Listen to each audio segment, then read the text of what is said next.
Livro: O Pequeno Tratado da Pedagogia. Capítulo 5. Formação da consciência. Franqueza e mentira. A franqueza é uma qualidade básica. Ela esclarece a consciência pessoal. Quem se engana voluntariamente sobre seus sentimentos e suas disposições reais não poderia modificar-se nem aperfeiçoar-se. Sua evolução moral é não somente detida, mas ainda desvirtuada. A franqueza esclarece também nossas relações com o próximo. Por ela nasce a confiança, sem a qual a fraternidade não passa de uma palavra ou uma hipocrisia. Caridade e mentir são contraditórias. Tais razões bastam para justificar a importância da formação da franqueza na criança. Seus progressos da vida moral dependem do conhecimento que ela tiver de si mesma e da confiança que inspirar a seus educadores. Eis porque devemos desmascarar as diversas causas da mentira e procurar as condições que permitirão ao educando mostrar-se sempre franco e leal, primeiramente, consigo mesmo e, em seguida, com o próximo. Definição: franqueza consigo mesmo com o próximo. Nada mais difícil e, por conseguinte, mais raro do que a franqueza consigo mesmo. Devido a nossas paixões e muito particularmente ao amor próprio, passamos nosso tempo a enganarmos-nos. O homem nasce orgulhoso e repugna-lhe sentir-se na razão e reconhecer-se culpado. Esconde a si próprio suas faltas. Esse amor próprio, muitas vezes, ele mente também ao próximo. É verdade que a essa sua principal vem acrescer-se outros motivos. Assim se falsifica de mil maneiras. Formação da consciência. Franqueza e mentira. A franqueza é uma qualidade básica. Ela esclarece a consciência pessoal.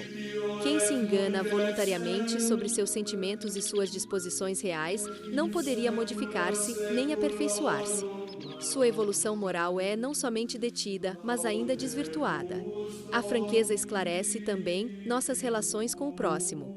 Por ela nasce a confiança, sem a qual a fraternidade não passa de uma palavra ou uma hipocrisia. Caridade e mentir são contraditórias.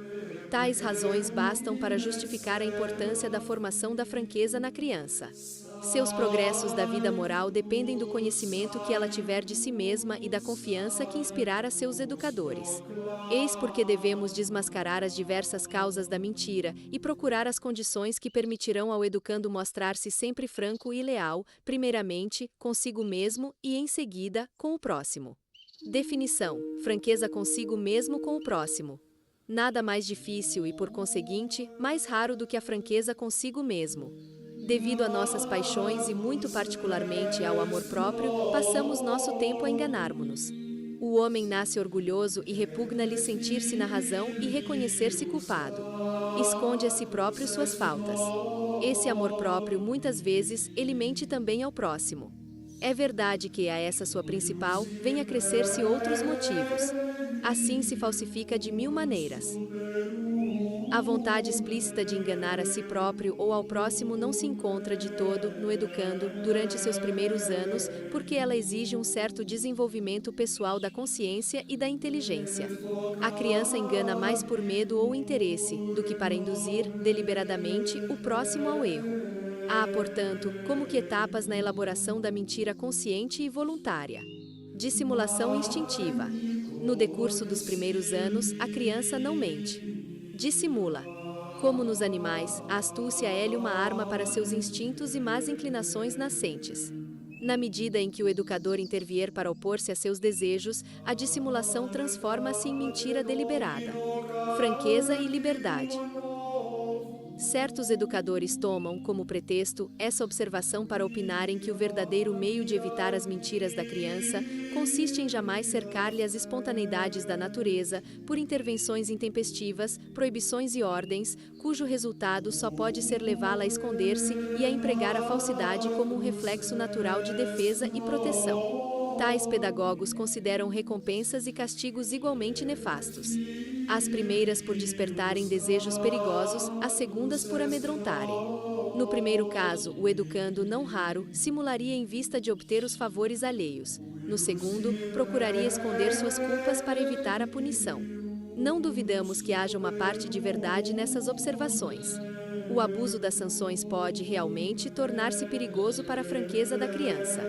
Uma certa medida de liberdade lhe é necessária para expandir-se e fazer-se conhecer tal qual é.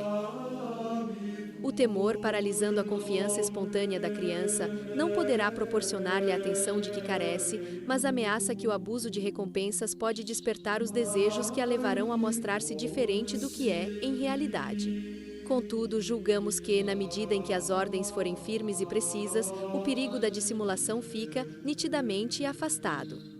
Uma vez que a criança sabe claramente que tais atos são permitidos e tais outros proibidos, e que uma determinada sanção advirá, em caso de infração, ela reconhecerá o valor dessas medidas e, consequentemente, não procurará dissimular. Pelo contrário, se o educador fica indeciso e não lhe transmite a impressão de saber o que quer, ela faz-se desperta e não hesita em dissimular e até mentir para livrar-se de apuros. A criança jamais aprenderá a distinguir o bem do mal se ficar entregue somente às suas inspirações. Escrava de seus instintos, confundirá o bem com o que lhe proporciona êxitos fáceis e o mal com o que lhe custa. Fosse qual fosse o modo de pensar de Jean-Jacques Rousseau, a criatura humana não nasce, naturalmente, boa. Ela é, antes de tudo, um ser instintivo que procura satisfazer seus desejos, independentemente de todo conhecimento moral. Em si mesma, a liberdade não é boa nem má. Ela será uma ou outra dessas coisas conforme o uso que dela se fizer. Trata-se, portanto, de ensinar ao educando a dela servir-se de acordo com as exigências da vida moral. Há, no entanto, uma qualidade indispensável que se deve desenvolver desde os primeiros anos: a coragem. Ela acostuma a criança a aceitar as consequências de seus atos e, por conseguinte, as sanções que daí possam advir. Bem educada, em presença do que possa vacilar ou confessar suas faltas, embora consciente dos resultados que acarretara-lhe. É raro encontrar-se pequenas crianças pequenas que se castigam a si próprias ou reclamam, espontaneamente, a punição que reconhecem ter merecido. Mas, essa disposição à franqueza corajosa só é possível se a educação estiver baseada sobre o amor, a vontade da criança, uma ternura influente moral conquistadora. Haja o tal ponto a confiança que a falta, lhe parecendo mais grave, será a de enganar ou entristecer a pessoa estimada. Covardia e mentira. Na criança covarde, a mentira é espontânea. É, aliás, o que explica que a fraqueza física influi, muitas vezes, nas tendências infantis para o fingimento e a mentira. Diz-se frequentemente que as meninas são mais inclinadas à dissimulação do que os meninos. Se essa observação é justificada, não dever-se-á atribuir isso ao fato de serem elas de constituição mais fraca? Cada um é tentado a defender-se com as armas de que dispõe, a astúcia para as meninas e a força para os meninos. Temor e mentira. O hábito de mentir é correlativo ao do temor. A criança tratada com dureza, constantemente sob a ameaça de qualquer intervenção brutal, mente, naturalmente, para defender-se. Se a mentira nela tornar-se uma segunda natureza, por educadores inconscientes, só deverão atribuí-la a seus excessos de severidade. Os abusos de uma disciplina tacanha, às vezes inconsequentes, só podem ser nocivos, mais ainda em suas primeiras sequências. Tolhida por um emaranhado de regulamentos que subjugam e comprimem a ação livre de sua natureza, é muito lógico que a criança procure escapar a isso, por meios fraudulentos, enganando seus responsáveis. É por isso que a disciplina excessiva tem, muitas vezes, como corolário, a fraude e a dissimulação. Se quiser evitar a mentira, qualquer disciplina, mesmo escolar, deve ser paternal e impor-se, não brutalmente e sem explicação, mas por meio da inteligência e da compreensão infantis. O único remédio, verdadeiramente eficaz, diante das dissimulações provocadas pelo medo, é substituí-lo pela confiança. Quando a criança, mesmo depois de uma falta, assegurada ou ouvida, compreende que só se deseja seu bem. Por que haveria ela de querer mal a seus educadores por causa de um castigo que ela reconhece merecido? Mentira e amor próprio.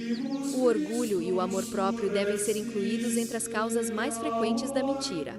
É uma falsa perspectiva resultante de um desconhecimento grave da natureza infantil, julgar que esses defeitos só se encontram nos adultos. A criança procura fazer-se valer e dar-se razão, do mesmo modo que os adultos. Para convencermos-nos disso, basta ouvir a conversa de um pirralho. Gaba-se a propósito de tudo e de nada. Conta histórias surpreendentes com o fim de pôr-se em evidência. Descreve com complacência brincadeiras imaginárias ou maravilhosas aventuras de que foi o herói. Tais procedimentos constituem indícios de vaidade que o induzirão a exagerar ou desvirtuar a verdade. É ainda por orgulho que a criança recusará reconhecer suas faltas.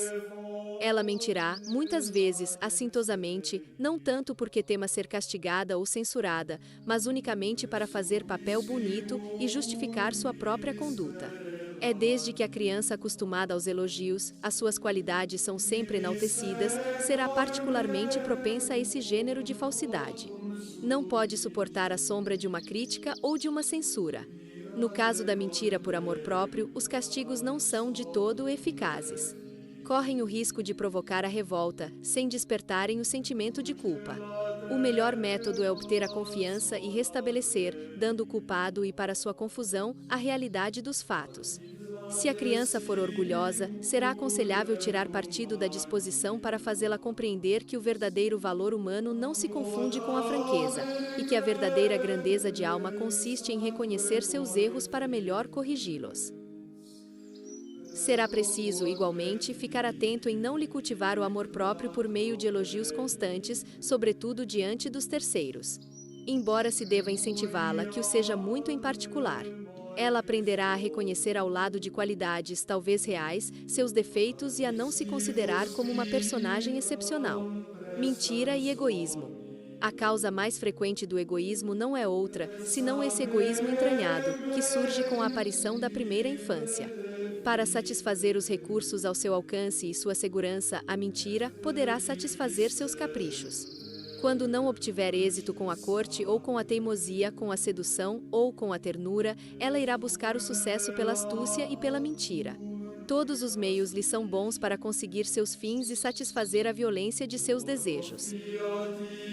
O temor, sobretudo durante os primeiros anos, sendo o começo da sabedoria, é preciso que ele tenha conhecimento de que, cada vez que for surpreendida mentindo ou empregando meios fraudulentos, será severamente castigada.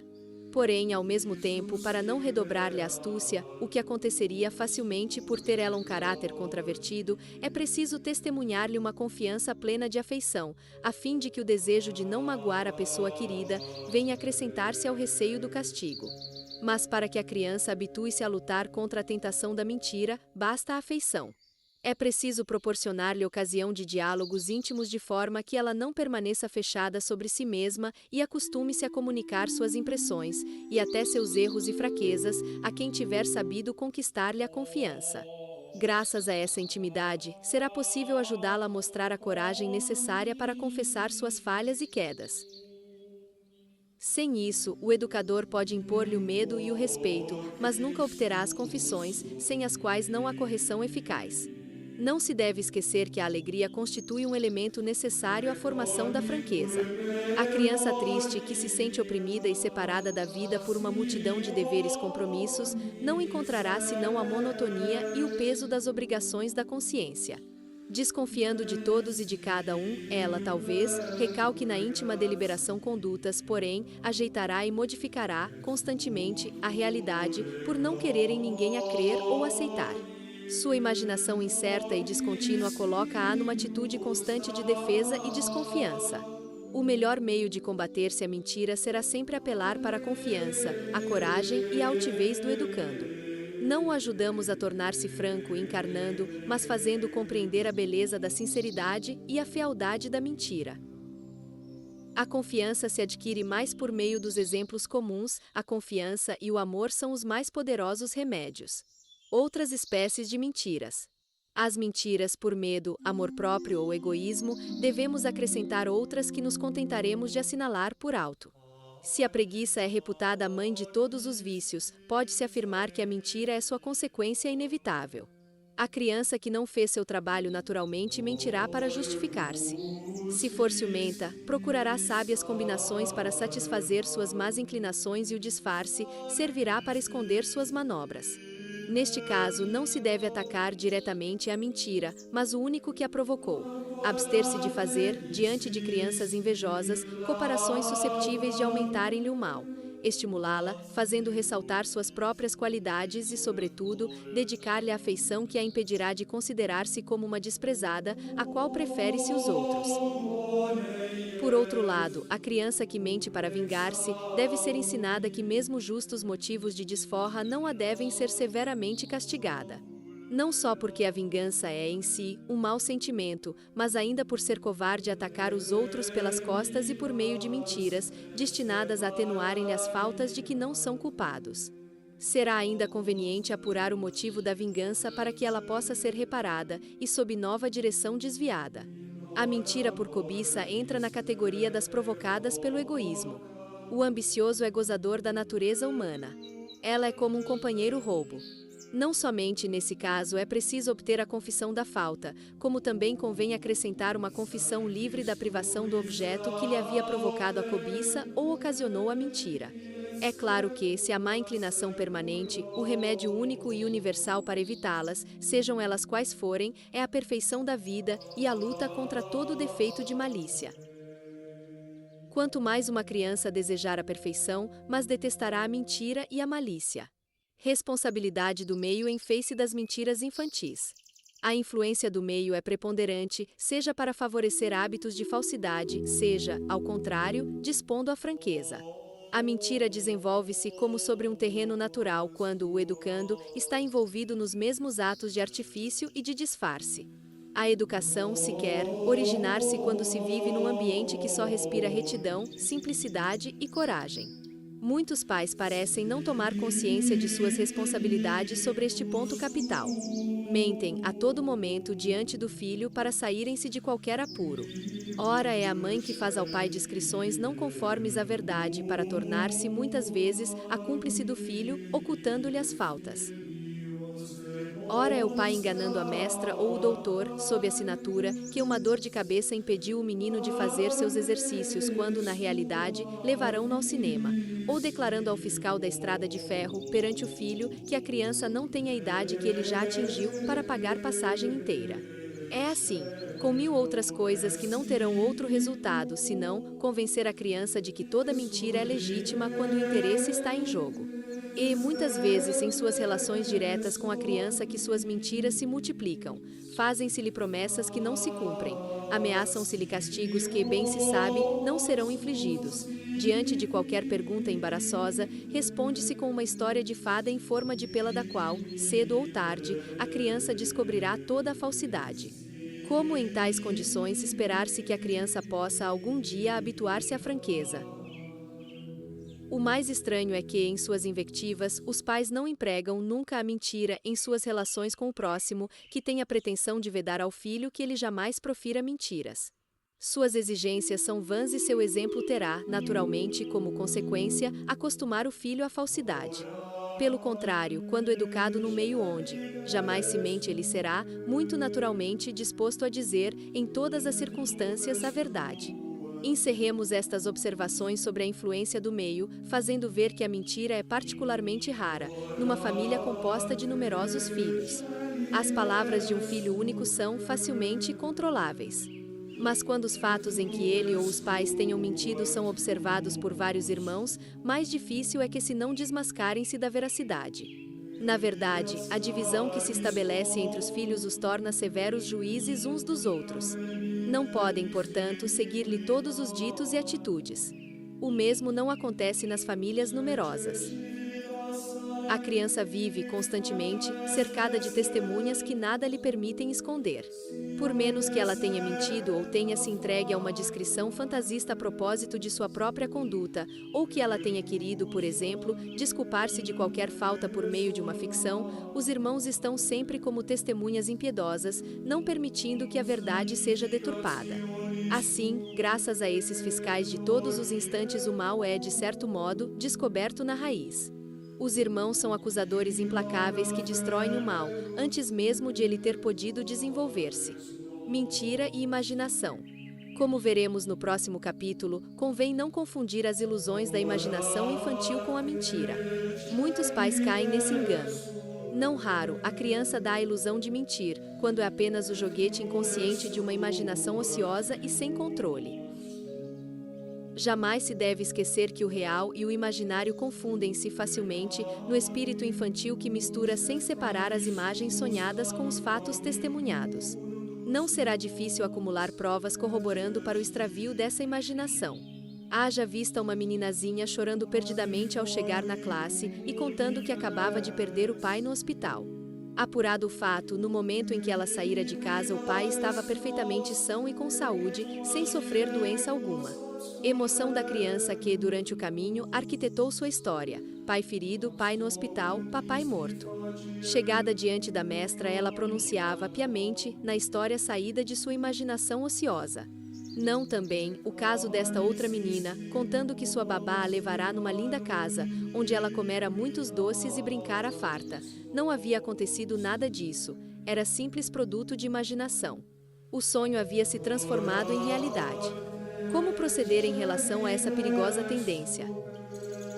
Não será certamente com brutalidade para com a criança, e menos ainda acusando-a de mentirosa. A melhor solução consiste em ensiná-la a observar melhor e a controlar suas discrições.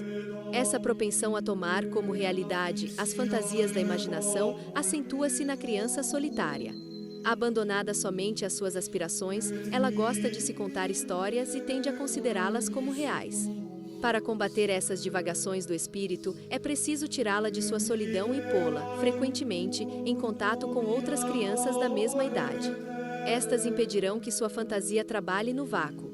Não é muito difícil fazer a reeducação da mente ociosa da criança. Ela sabe distinguir muito bem o fato real de sua representação imaginária. Assim, o menino nunca tomará seu cavalo de pau por um verdadeiro, da mesma forma que a menina, sua boneca por um bebê de verdade. Basta, pois, colocar a criança em face das fantasias de sua imaginação para que ela compreenda, muito naturalmente, a irrealidade. A sociedade, favorecendo a tendência ao imaginário, desenvolve ao máximo os desvios da imaginação. Eis porque o melhor remédio é ainda a atividade, sob todas as suas formas, mas sobretudo, a que põe a criança em contato com objetos e realidades tangíveis. A mentira para consigo mesmo. A mais perigosa mentira, porque falseia para sempre a consciência, é a que se faz consigo mesmo. Encontramo-la constantemente nos adultos, consciência ancha obscurecida a ponto de eles serem incapazes de reconhecer seus defeitos mais evidentes ou seus verdadeiros sentimentos, quando não interessam ao espírito de suas paixões. Para se iludirem sobre a moralidade de seus atos, quantas pessoas de análises psicológicas enganam-se a si próprias, quando não fazem ilusão sobre os meios para atingi-los. Contra essa disposição da natureza humana, nada há mais salutar do que o hábito das confissões frequentes, que mantém a medida da coragem e da humildade necessárias para condenar os próprios erros. Eis a razão por que se eleva a criança católica, cada vez mais, a um conhecimento melhor de si mesma, e se lhe ensina a reconhecer suas faltas e a analisá-las em suas causas, para melhor corrigir-se. Não há outro meio, a não ser o da confissão frequente para a consciência do homem moderno, em luta contra suas paixões, encontrar clareza e retidão. As más, zelosas de formar a consciência de seus filhos, ensinam-lhe o método, enquanto os modernos psiquiatras que, assim procedendo, adotam os processos da psicanálise. Esta tem, precisamente por finalidade, trazer à luz do dia os fatos e as circunstâncias, os estados de alma e as disposições íntimas que levaram a criança a constituir-se, inconscientemente, uma personalidade de empréstimo que a impede de ver-se e de conhecer-se, tal como, de fato, ela é. Por exemplo, julga-se incapaz de qualquer êxito, porque lhe repetiram durante anos que ela não valia para nada. Ou, pelo contrário, tem uma falsa ou excessiva confiança em suas capacidades por ter sido sempre lisonjeada em seu amor próprio. Não raro a criança proporciona-se a si mesma causas de alegria ou de tristeza que, praticamente, não se relacionam com a realidade. Mas não há dúvida que daí podem advir graves perturbações e desvios de consciência que, mais tarde, não será fácil reparar. É um fato que o bebezinho é incapaz de dissimular as impressões que sente. Manifesta-as por sorrisos ou cóleras, sem o menor disfarce. Somente à medida que os educadores intervêm para corrigirem e reprimirem suas más inclinações nascentes, é que ele procura dissimulá-las. No começo, há, portanto, mais defesa instintiva do que mentira deliberada. A criança esconde-se para satisfazer suas paixões, magoadas ou obstaculizadas que elas encontram. Esta astúcia instintiva manifesta-se logo que a criança tem conhecimento para julgar os obstáculos e procura contorná-los. Embora isso não seja ainda mentira deliberada, é o seu começo e a causa de sua origem. Quando a criança sente a necessidade de um não categórico para se defender, ao sentir-se em perigo, responde com um não ditado tanto pela vontade como, mais ainda, impulsionada por uma autodefesa. O não fui eu, não se traduz na intenção de enganar a pessoa que interroga, mas é, sobretudo, um sentimento de segurança que lhe permite tranquilizar-se, afirmando-se a si próprio que não foi visto. Todavia, bastará que ele repita diversas vezes uma afirmação desse gênero para que acabe substituindo à realidade o que não lhe foi ensinado. No final, é com toda a sinceridade que ele dirá uma mentira, visto que se deixou enganar a si mesmo. A sua mentira insinuou-se na consciência infantil. Há um único meio de evitar essa perigosa propensão: conhecer o educando melhor do que ele se conhece. Para esse fim, os pais deverão observar com interesse suas ações e palavras para surpreenderem as más inclinações no momento de seu aparecimento involuntário e assegurarem-se que as atitudes exteriores correspondem exatamente aos sentimentos que animam o filho. Assim, ele será obrigado a constatar que o educador vê claro e que, por conseguinte, é impossível deturpar os fatos em seu benefício.